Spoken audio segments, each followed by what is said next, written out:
Lev Nikolaevich Tolstoy, or Leo Tolstoy, was born on September 9, 1828, near Tula, Russia.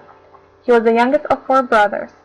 Tolstoy lost both of his parents early in his life, mother at the age of 2 and father at the age of 9, which would later have a big impact on his writing style. After the death of his parents, he moved to Kazan, where he later enrolled in a university. Learning did not come easy to Tolstoy. He was extremely prone to partying and had trouble keeping his grades up. Eventually, in 1847, Tolstoy was forced to leave the university without graduating. After the university, Tolstoy tried himself at being a farmer. Although ultimately unsuccessful, this was an extremely important step toward his later career as a writer.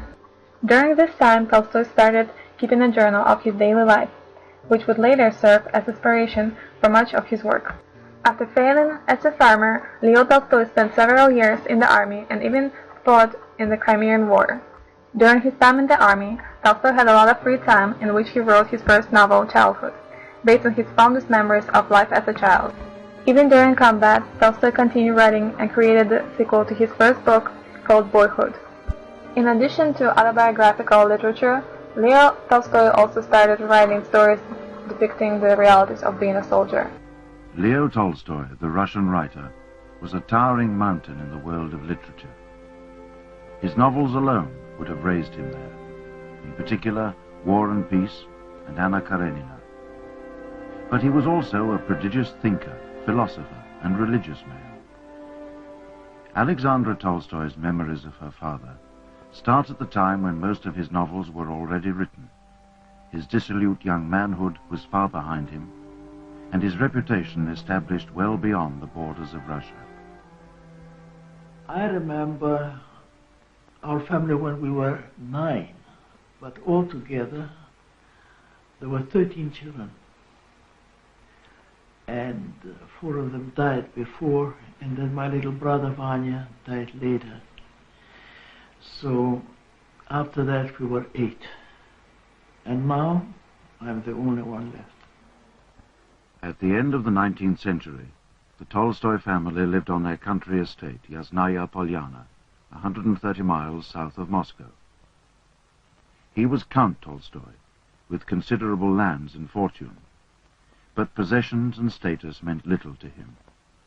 His personal qualities, as much as his literary ones, made him a kind of magnet, attracting the curious, the respectful, and the ardent from far and near.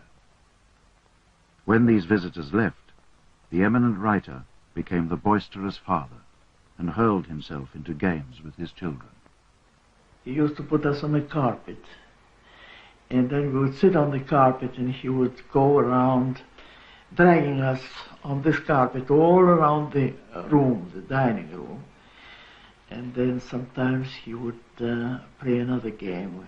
There was a big sort of a, I don't know, those baskets they had instead of a luggage, you know, enormous baskets. I don't know, basket like that. They don't use them now. So he would put us into that basket and would carry us around and then put us into some dark corner and say, well, guess, where are you? And sometimes we would and sometimes we wouldn't. But that was also lots of fun, and we took turns. My little brother and then I. The other brothers were too big. After the war ended, Tolstoy moved to Russia, where he found himself in demand by the local literary scene. During the years that followed, he created some of his greatest novels, including War and Peace and Anna Karenina. At the same time, Tolstoy became extremely outspoken on the matters of politics and religion. He declared himself an anarchist and started speaking out against Christianity. He was eventually ousted by the Orthodox Church and became spied upon by the secret police. During the last part of his life, Tolstoy has established himself as a local guru by teaching his religious and political beliefs. Tolstoy died November 20, 1910. To this day, his novels are hailed as examples of some of the greatest literary work